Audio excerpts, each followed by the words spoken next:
ദൈവമനുഷ്യൻ്റെ സ്നേഹഗീത അധ്യായം 231 വാല്യം 5. അന്ധരായ രണ്ടുപേരും പിശാച് ബാധിച്ചിരുന്ന മൂകനും സുഖം പ്രാപിക്കുന്നു. ഈശോ അടുക്കളയിലേക്ക് പോകുന്നു. അടുക്കളയ്ക്കകത്ത് നല്ല പുകയും ചൂടും. ജോൺ വെള്ളം കൊണ്ടുവരാൻ അടുക്കളയിൽ നിന്നും വെളിയിലേക്കിറങ്ങിയ കൂട്ടത്തിൽ ഈശോയും പുറത്തേക്കിറങ്ങി. സെബദിയുടെ ജോലിക്കാർ ഈശോയ്ക്കും ശിഷ്യർക്കുമായി കുറെ മത്സ്യം കൊടുത്തയച്ചിരുന്നു. അത് തയ്യാറാക്കുന്ന ജോലി പത്രോസിനെ ഏൽപ്പിച്ചിട്ടാണ് ജോണിൻ്റെ കൂടെ പോകുന്നത്. ഗ്രാമത്തിൻ്റെ അതിർത്തിയിലുള്ള ഉറവയിലേക്കല്ല അവർ പോകുന്നത്. മൈതാനത്തുള്ള കുഴൽവെള്ളം ലക്ഷ്യമാക്കിയാണ് നടക്കുന്നത്. ഈ വെള്ളം അടുത്തുള്ള പർവ്വതത്തിലെ ഉറവയിൽ നിന്ന് കൊണ്ടുവന്നിട്ടുള്ളതാണ്. പലസ്തീനായിൽ ഗ്രാമങ്ങളിലെല്ലാം സന്ധ്യാസമയത്ത് വെള്ളം കോരാൻ ഉറവയുടെ അടുത്ത് ധാരാളം ആളുകൾ വരിക പതിവാണ്. വലിയ ആംഫോറാകളുമായി സ്ത്രീകൾ, കളിക്കുന്ന ബാലന്മാർ, കച്ചവടക്കാര്യങ്ങൾ ചർച്ച ചെയ്യുന്ന പുരുഷന്മാർ അഥവാ നാട്ടുവർത്തമാനങ്ങൾ കൈമാറുന്നവർ, ഏതാനും ഫരിസേയരും കടന്നു പോകുന്നുണ്ട്. അവരുടെ കൂടെ ഭൃത്യന്മാരും അനുചരന്മാരും. അവർ സന്ധ്യയ്ക്ക് അവരുടെ സമ്പന്നമായ വീട്ടിലേക്ക് തിരിച്ചു പോവുകയാണ്. അവരെ ബഹുമാനിച്ച് അവർക്ക് വഴി കൊടുത്ത് എല്ലാവരും ആദരവ് കാണിക്കുന്നു. എന്നാൽ അവർ കടന്നുപോയി കഴിയുമ്പോൾ പലരും ശക്തിയൊക്കെ ഉപയോഗിച്ച് അവരെ ശപിക്കുന്നു. അവർ ചെയ്ത ഒടുവിലത്തെ അഴിമതികളെയും പിടിച്ചുപറിയെയും പരാമർശിച്ച് സംസാരിക്കുന്നു. മൈതാനത്തിൻ്റെ ഒരു മൂലയിൽ മാത്യു പഴയ സ്നേഹിതരോട് പ്രസംഗിക്കുകയാണ്.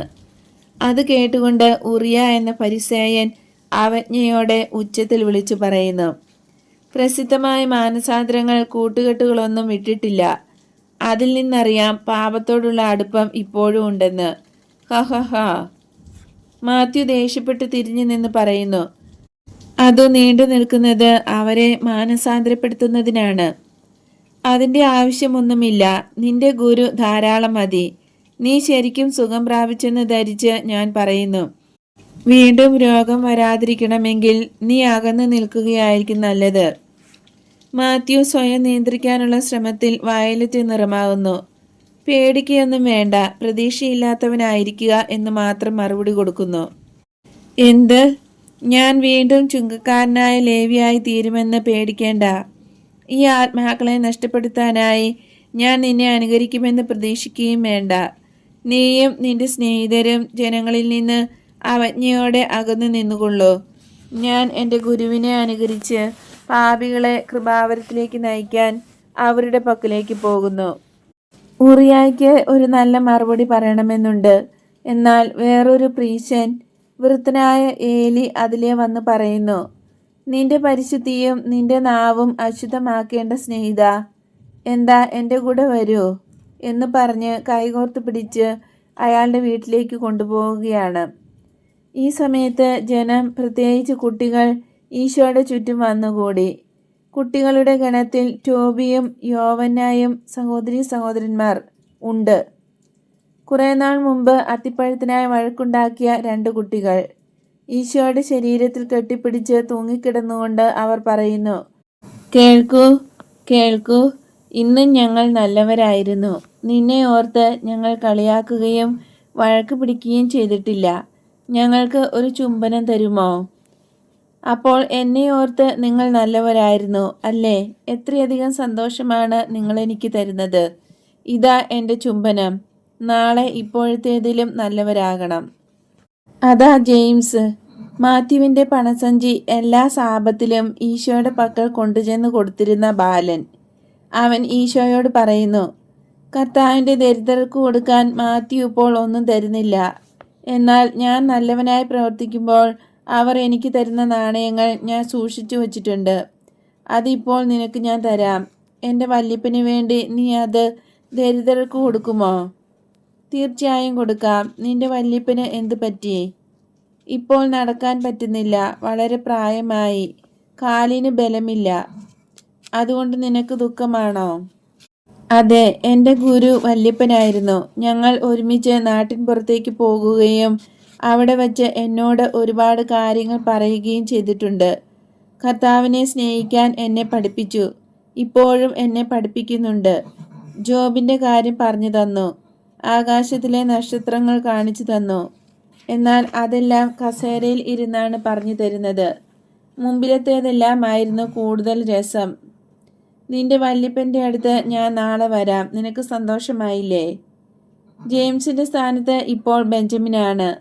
മഗ്ദലായിലെ ബെഞ്ചമിനല്ല, കഫർനാമിലെ ബെഞ്ചമിനാണ്. വളരെ മുമ്പ് എൻ്റെ ദർശനത്തിൽ കണ്ട ബാലൻ. അവർ മൈതാനത്ത് അമ്മയോടൊപ്പം എത്തിയതാണ്. ഈശോയെ കണ്ടപ്പോൾ അമ്മയെ വിട്ട് ഒറ്റ ഓട്ടം. ജനക്കൂട്ടത്തിനിടയിലൂടെ ഒരു കുരുകിലിനെ പോലെ നേരിയ സ്വരത്തിൽ ആഹ്ലാദം പ്രകടിപ്പിച്ച് പറക്കുന്ന വേഗത്തിൽ ഈശോയുടെ അടുത്തെത്തി. കാൽമുട്ടുകളിൽ കെട്ടിപ്പിടിച്ച് എനിക്കും വേണം ഒരു ചുംബനം എന്ന് പറയുന്നു. പ്രീശനായ സൈമൺ ഈ സമയത്ത് അതിലെ കടന്നു പോകുന്നു. വളരെ പ്രകടമായ വിധത്തിൽ കുനിഞ്ഞ് ഈശോയെ അഭിവാദ്യം ചെയ്യുന്നുണ്ട്. ഈശോ പ്രത്യഭിവാദനം നൽകുന്നു. അയാൾ നിന്നിട്ട് ചോദിക്കുന്നു, എനിക്കും ഒരാലിംഗനം തരികയില്ലേ? നേരിയ പുഞ്ചിരിയുണ്ട്. അയാളെ കണ്ട് ജനം ഭയപ്പെട്ട് നീങ്ങി നിൽക്കുന്നു. എന്നോട് ചോദിക്കുന്നവർക്കെല്ലാം എൻ്റെ ആലിംഗനമുണ്ട്. നിന്റെ ആരോഗ്യം ശരിക്ക് വീണ്ടു കിട്ടിയല്ലോ, അഭിനന്ദനങ്ങൾ. ജെറുസലേമിൽ വച്ച് ഞാൻ കേട്ടത് നിനക്ക് തീരെ സുഖമില്ല എന്നായിരുന്നു. ശരിയാണ്, എനിക്ക് തീരെ സുഖമില്ലായിരുന്നു. സുഖം നൽകാൻ നീ വന്നെങ്കിൽ എന്ന് ഞാൻ ആഗ്രഹിച്ചു. എനിക്ക് നിന്നെ സുഖപ്പെടുത്താൻ കഴിയുമെന്ന് നിനക്ക് വിശ്വാസമുണ്ടായിരുന്നോ? ഞാൻ ഒരിക്കലും അത് സംശയിച്ചിട്ടില്ല. എങ്കിലും എനിക്ക് തന്നെത്താൻ സുഖമാകേണ്ടി വന്നു. കാരണം നീ കുറേയധികം കാലം ദൂരെയായിപ്പോയി. നീ എവിടെയായിരുന്നു? ഇസ്രായേലിൻ്റെ അതിർത്തി പ്രദേശങ്ങളിൽ പെസഹായ്ക്കും പെന്തക്കുസ്തായ്ക്കും ഇടയ്ക്കുള്ള ദിവസങ്ങൾ അവിടെയാണ് ഞാൻ ചെലവഴിക്കുക. വളരെ വിജയകരമായ ഒരു യാത്ര. ഹിന്നോമിലും സീലോമിലുമുള്ള കുഷ്ഠരോഗികളുടെ സുഖപ്രാപ്തിയെക്കുറിച്ച് ഞാൻ അറിഞ്ഞു. വാസ്തവത്തിൽ എത്ര അത്ഭുതകരം! അതുമാത്രമോ? തീർച്ചയായും അല്ല. നിന്നെക്കുറിച്ച് പുരോഹിതൻ ജോണിൽ നിന്ന് ഞങ്ങൾ കേട്ടു. മുൻവിധിയില്ലാത്ത മനുഷ്യൻ. അയാൾ നിന്നിൽ വിശ്വസിക്കുന്നു, സന്തോഷത്തോടെ കഴിയുകയും ചെയ്യുന്നു. മുൻവിധി നിമിത്തം വിശ്വസിക്കാത്തവൻ്റെ കാര്യം എങ്ങനെയാണ്? എൻ്റെ ജ്ഞാനിയായ സൈമൺ അങ്ങനെയുള്ള ഒരുവനെപ്പറ്റി എന്ത് പറയുന്നു? പ്രീശൻ അല്പം അസ്വസ്ഥനാകുന്നു. കാരണം എന്തു പറയണമെന്ന് ഒരു ശങ്ക. ഈശോയിൽ വിശ്വസിക്കാത്ത അനേകം കൂട്ടുകാരെ എങ്ങനെ കുറ്റം വിധിക്കും? അതേസമയം ഈശോയിൽ നിന്ന് സ്തുതിവാക്കുകൾ കിട്ടണമെന്ന ആഗ്രഹവും. രണ്ടാമത്തേത് തന്നെ ആവട്ടെ എന്ന് തീരുമാനിച്ചു. എന്നിട്ട് പറയുന്നു, നീ നൽകുന്ന എല്ലാ തെളിവുകളും കണ്ടിട്ടും നിന്നിൽ വിശ്വസിക്കാത്തവൻ ശപിക്കപ്പെട്ടവനാകുന്നു. ഓരോരുത്തരും അങ്ങനെ ആകരുതേ എന്ന് ഞാൻ ആഗ്രഹിക്കുന്നു. ശരി, നീ ആഗ്രഹിക്കുന്നു. എന്നാൽ നീ ഞങ്ങളോട് കാണിക്കുന്നത്ര നന്മ ഞങ്ങൾ നിനക്ക് തിരിച്ചു തരുന്നില്ല. വളരെയധികം പേർ നിന്നെ സ്വീകരിക്കാൻ അർഹരല്ല. ഈശോയെ, നീ എൻ്റെ അതിഥിയായി നാളെ വീട്ടിലേക്ക് വരാമോ? നാളെ വരാൻ എനിക്ക് സാധിക്കുകയില്ല. 2 ദിവസത്തിനകം എന്ന് വയ്ക്കാം. അത് സമ്മതമാണോ? നീ പറയുന്നത് എനിക്കെപ്പോഴും സമ്മതമാണ്. എൻ്റെ ഏതാനും സ്നേഹിതരും കാണും. അവരെ കൊണ്ട് നിനക്ക് ബുദ്ധിമുട്ടില്ലല്ലോ. അവർ വല്ലതും? എനിക്കറിയാം. ഞാനും ജോണും കൂടെ വരാം. ജോൺ മാത്രമേയുള്ളോ? മറ്റുള്ളവർക്കെല്ലാം ഓരോ ജോലികൾ ശ്രദ്ധിക്കേണ്ടതുണ്ട്. ഇതാ അവർ നാട്ടിൻപുറങ്ങളിൽ നിന്നെത്തിയതേയുള്ളൂ. സൈമൺ, നിനക്ക് സമാധാനം. ദൈവം നിന്നോട് കൂടെ ഉണ്ടായിരിക്കട്ടെ. ഈശോ. പ്രീശൻ പോകുകയും ഈശോ ശിഷ്യരുടെ പക്കലേക്ക് നടക്കുകയും ചെയ്യുന്നു. അവർ അത്താഴത്തിനായി വീട്ടിലേക്ക് പോയി. പൊരിച്ച മീൻ ഭക്ഷിച്ചുകൊണ്ടിരിക്കുമ്പോൾ ഏതാനും അന്ധന്മാർ എത്തി. വഴിയിൽ വച്ച് തന്നെ അവർ ഈശോയെ വിളിച്ച് കരയുകയായിരുന്നു. അവരുടെ അപേക്ഷ ഇപ്പോഴും ആവർത്തിക്കുന്നു. ദാവീദിന്റെ പുത്രനായ ഈശോയെ, ഞങ്ങളുടെ മേൽ കനിയണമേ. ദൂരെ പോകൂ. നാളെ വരാൻ ഞാൻ നിങ്ങളോട് പറഞ്ഞതല്ലേ. ഇനി നാളെ അവൻ ഭക്ഷണം കഴിച്ചു കൊള്ളട്ടെ. അവരോട് ശകാരമായി പത്രോസ് പറയുന്നു. അരുത് സൈമൺ, അവരെ പറഞ്ഞു വിടരുത്. ഇത്രയധികമായ സ്ഥിരത പ്രതിസമ്മാനം അർഹിക്കുന്നു. നിങ്ങൾ 2 പേരും മുന്നോട്ട് വരൂ. വടികൊണ്ട് തറയിലും ഭിത്തിയിലും മുട്ടിമുട്ടി ആ ശബ്ദത്താൽ നയിക്കപ്പെട്ട് 2 പേർ മുന്നോട്ട് നീങ്ങി നിന്നു. അവരോട് ഈശോ ചോദിക്കുന്നു, നിങ്ങൾക്ക് കാഴ്ച വീണ്ടും തരാൻ എനിക്ക് കഴിയുമെന്ന് നിങ്ങൾ വിശ്വസിക്കുന്നുണ്ടോ? ഓ കർത്താവെ, തീർച്ചയായും വിശ്വസിക്കുന്നു. ഞങ്ങൾക്ക് തീർച്ചയുള്ളതുകൊണ്ടാണ് ഞങ്ങൾ വന്നത്. ഈശോ മേശയ്ക്കരികിൽ നിന്ന് എഴുന്നേറ്റ് അവരുടെ അടുത്തേക്ക് ചെന്നു. ഈശോയുടെ വിരൽത്തുമ്പുകൾ അവരുടെ കണ്ണുകളിന്മേൽ വച്ച് തല ഉയർത്തി പ്രാർത്ഥിക്കുന്നു. നിങ്ങളുടെ വിശ്വാസം പോലെ നിങ്ങൾക്ക് സംഭവിക്കട്ടെ. ഈശോ കൈകൾ മാറ്റി. ഒരാളുടെ ഇതുവരെ ചലനമില്ലാതിരുന്ന കൺപോളകൾ അനങ്ങി ചിമ്മുന്നു. കാരണം പ്രകാശം സജീവമായ കൃഷ്ണമണിയിൽ തട്ടുന്നുണ്ട്. മറ്റേയാളിൻ്റെ കൺപോളകൾ തമ്മിൽ ഒട്ടിച്ചേർന്നു പോയിരുന്നു. അവ വേർപെടുന്നു. അവയ്ക്ക് നല്ല രൂപം ലഭിച്ചു കഴിഞ്ഞു. അയാളും കണ്ണു ചിമ്മുന്നു. രണ്ടുപേരും മുട്ടിന്മേൽ വീണു. നിങ്ങൾക്ക് എഴുന്നേറ്റ് പോകാം. ശ്രദ്ധിക്കൂ, ഞാൻ നിങ്ങൾക്ക് ചെയ്ത ഇക്കാര്യം ഒരുത്തരോടും പറയരുത്. ഈ കൃപാവരത്തിൻ്റെ വിവരം നിങ്ങളുടെ ഗ്രാമത്തിലെ ബന്ധുക്കളോടും സ്നേഹിതരോടും പറഞ്ഞുകൊള്ളൂ. ഇവിടെ ഉള്ളവരോട് പറയണ്ട.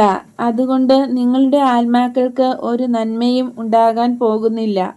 നിങ്ങളുടെ ആത്മാക്കളുടെ വിശ്വാസത്തിന് ക്ഷതം തട്ടാതെ സൂക്ഷിക്കണം. കാഴ്ച എന്താണെന്ന് മനസ്സിലായ സ്ഥിതിക്ക് നിങ്ങളുടെ കണ്ണുകൾക്ക് കേടുപറ്റാതെ സൂക്ഷിക്കണം. വീണ്ടും നിങ്ങൾ അന്ധരാകാതിരിക്കണമല്ലോ. അത്താഴം കഴിഞ്ഞു. മട്ടുപ്പാവിൽ കുളിർമയുണ്ട്. എല്ലാവരും അങ്ങോട്ട് പോയി. തടാകം നിലാവിൽ പ്രശോഭിക്കുന്നു.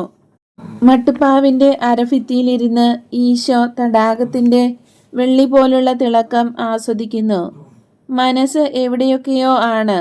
ഈശോയ്ക്ക് ശല്യമാകാതിരിക്കാൻ മറ്റുള്ളവരെല്ലാം താഴ്ന്ന സ്വരത്തിൽ ഓരോന്ന് പറഞ്ഞുകൊണ്ടിരിക്കുന്നു. എന്നാലും ശക്തമായ ആകർഷണത്താൽ എല്ലാവരും ഈശോയെ നോക്കുന്നു. എത്ര സുന്ദരൻ! ചന്ദ്രൻ ഈശോയുടെ ശിരസിന് പ്രകാശവലയമായി തീർന്നിട്ടുണ്ട്. ആ മുഖത്തിന് ഗൗരവവും അതേസമയം ശാന്തതയുമാണ്.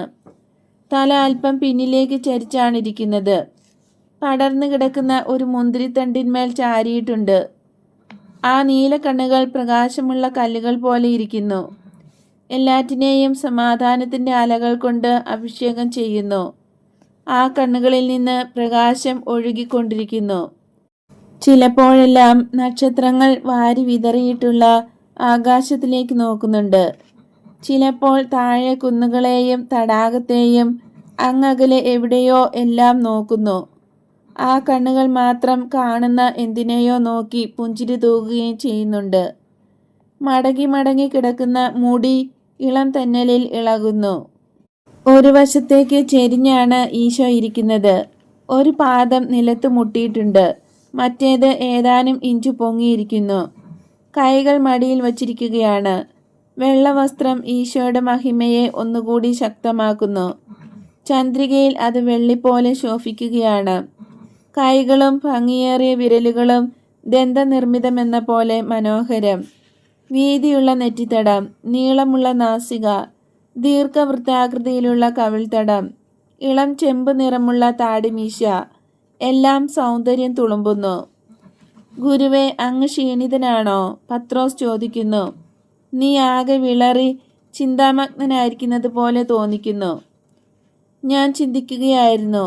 എന്നാൽ സാധാരണയിൽ കവിഞ്ഞ് വിളർച്ച എനിക്കുണ്ടെന്ന് തോന്നുന്നില്ല. ചന്ദ്രിക എല്ലാവരെയും മഞ്ഞ നിറം കൊണ്ട് വിളർച്ചയുള്ളവരാക്കുന്നുണ്ട്. നീ നാളെ കൊറാസീമിലേക്ക് പോകണം. കുറെ ശിഷ്യരെ അവിടെ കണ്ടെത്തും. അവരോട് പ്രസംഗിക്കണം. വേസ്പരയ്ക്ക് സമയമാകുമ്പോൾ തിരിച്ചെത്താൻ ഓർമ്മിക്കുക. വെള്ളപ്പാച്ചിലിൻ്റെ സമീപയാണ് ഞാൻ പ്രസംഗിക്കുന്നത്. എത്ര നല്ലത്! ഞങ്ങൾ കൊറാസീമിലെ ആളുകളോട് പറയാം. ഞങ്ങൾ തിരിച്ചു വരുന്ന വഴി മർത്തായെയും മർസെല്ലായെയും കണ്ടു. അവർ ഇവിടെ വന്നിരുന്നോ? ആൻഡ്രു ചോദിക്കുന്നു.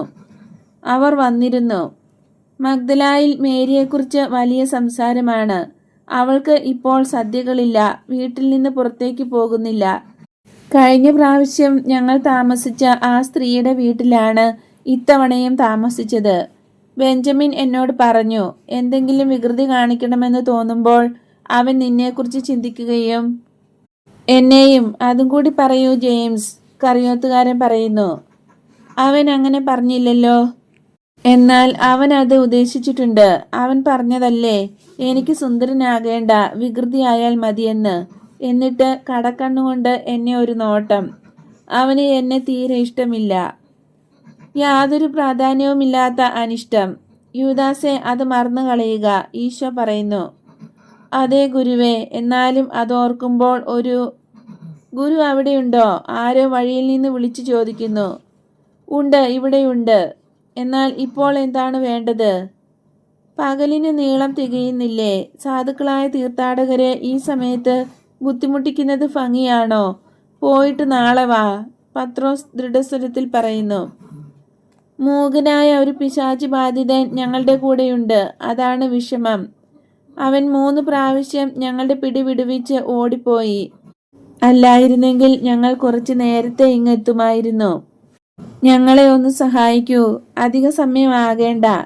ചന്ദ്രൻ തലയ്ക്ക് നേരെ ഉയർന്നു കഴിയുമ്പോൾ അവൻ കൂവാൻ തുടങ്ങും. ശബ്ദം കൊണ്ട് ഗ്രാമത്തെ മുഴുവൻ അവൻ ഭയപ്പെടുത്തും. നോക്കൂ, ബഹളത്തിന് ആരംഭമിടുന്നു.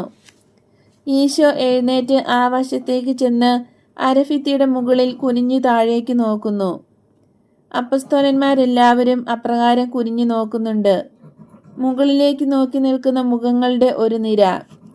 ആൾക്കൂട്ടത്തിന്റെ നടുവിൽ ഒരു കരടിയെയോ ചെന്നായയോ പോലെ തുടലിലിട്ടിരിക്കുന്ന ഒരു മനുഷ്യൻ. ഓടിപ്പോകാതിരിക്കാൻ അയാളുടെ കൈകൾ കൂട്ടിക്കെട്ടിയിട്ടുണ്ട്. അയാൾ ശരീരം വളയ്ക്കുകയും ഇളക്കുകയും ചെയ്തുകൊണ്ട് നിലത്തെല്ലാം നോക്കുകയും കൂവുകയും ചെയ്യുന്നു. മുകളിലേക്ക് നോക്കി ഈശോയെ കണ്ടപ്പോൾ മൃഗീയമായ വിധത്തിൽ അലറി കരയുകയായി. ഓടിപ്പോകാൻ പരിശ്രമിക്കുകയാണ്. കഫർനാമിലെ പ്രായപൂർത്തിയായ പുരുഷന്മാരെല്ലാം തന്നെ അവിടെയുണ്ട്. ഇവന്റെ ഭാവവും ശക്തിയും കണ്ട് ഭയപ്പെട്ട് അവരെല്ലാം മാറി നിൽക്കുന്നു. ദൈവത്തെയോർത്ത് ഒന്ന് വരൂ, അവൻ ആരംഭിച്ചു കഴിഞ്ഞു. ഇതാ ഞാൻ ഉടനെ വരുന്നു. വളരെ വേഗം നടയിറങ്ങി ഈശോ അവന്റെ മുമ്പിലെത്തി. മുമ്പിലത്തേക്കാൾ അധികം ക്ഷുഭിതനാണയാൾ. അവനിൽ നിന്ന് പുറത്തു പോകൂ, ഞാൻ ഇതാവശ്യപ്പെടുന്നു. കൂവൽ ദുർബലമായി, അവസാനിച്ചു. സമാധാനം എന്നയാൾ അവസാനം പറയുന്നു. അതെ, സമാധാനം. നീ ഇപ്പോൾ സ്വതന്ത്രനായതിനാൽ സമാധാനം. അത്ഭുതസ്തബ്ധരായ ജനം ആർത്തു വിളിക്കുന്നു. വലിയ ക്ഷോഭം പെട്ടെന്ന് ശാന്തമായതും മൂകനായവൻ സംസാരിച്ചതും ബന്ധനത്തിലായിരുന്നവൻ സ്വതന്ത്രനായതും എല്ലാം എത്ര വിസ്മയകരം! ഞാൻ ഇവിടെ ഉണ്ടെന്ന് നിങ്ങൾ എങ്ങനെ അറിഞ്ഞു? നസ്രത്തിലെ ആളുകളാണ് ഞങ്ങളോട് പറഞ്ഞത് നീ ഇവിടെയുണ്ടെന്ന്. ഇവിടെ കഫർനാമിലെത്തിയപ്പോൾ നീ വീട്ടിലുണ്ടെന്ന് നിന്നിൽ നിന്ന് കാഴ്ച ലഭിച്ച 2 മനുഷ്യർ പറഞ്ഞു. അത് ശരിയാണ്, വളരെ ശരിയാണ്. ഞങ്ങളോടും അവർ പറഞ്ഞു. പലരും ഉച്ചത്തിൽ വിളിച്ചു പറയുന്നു. ഇപ്രകാരമുള്ള കാര്യങ്ങൾ ഇസ്രായേലിൽ ഒരിക്കലും സംഭവിച്ചിട്ടില്ല എന്ന് അവർ കൂട്ടിച്ചേർത്തു. ബേൽസബൂബ് അവനെ സഹായിച്ചില്ലായിരുന്നെങ്കിൽ അവന് ഇതൊന്നും ചെയ്യാൻ കഴിയുമായിരുന്നില്ല, കഫർനാമിലെ പ്രീശൻ പറയുന്നു. എന്നാൽ പ്രീശൻ സൈമൺ അവരുടെ കൂടെ ഇല്ല. സഹായിച്ചതോ സഹായിക്കാതിരുന്നതോ ഞാൻ സുഖം പ്രാപിച്ചു, അന്ധരായ 2 മനുഷ്യരും. നിങ്ങൾ മഹാപ്രാർത്ഥനയെല്ലാം ഉണ്ടെങ്കിലും ഇത് ചെയ്യാൻ നിങ്ങൾക്ക് കഴിവില്ല. ഇങ്ങനെ മറുപടി കൊടുത്തുകൊണ്ട് അയാൾ ഈശോയുടെ വസ്ത്രാഞ്ചലം ചുംബിക്കുന്നു. ഗുരു പ്രീശരോട് ഒന്നും പറയുന്നില്ല. ജനങ്ങളെ പിരിച്ചുവിടാൻ ഇങ്ങനെ പറയുക മാത്രം ചെയ്യുന്നു. സമാധാനം നിങ്ങളോട് കൂടെ. പിന്നീട് സുഖം പ്രാപിച്ച മനുഷ്യനും അയാളുടെ കൂടെ വന്ന ആളുകൾക്കും അവിടെ രാത്രിയിൽ താമസിക്കാൻ സൗകര്യമുണ്ടാക്കി കൊടുക്കുന്നു. ഈശോ പറയുന്നു, കാണാതായ ആടിൻ്റെ ഉപമ ഇവിടെയാണ് ചേർക്കേണ്ടത്.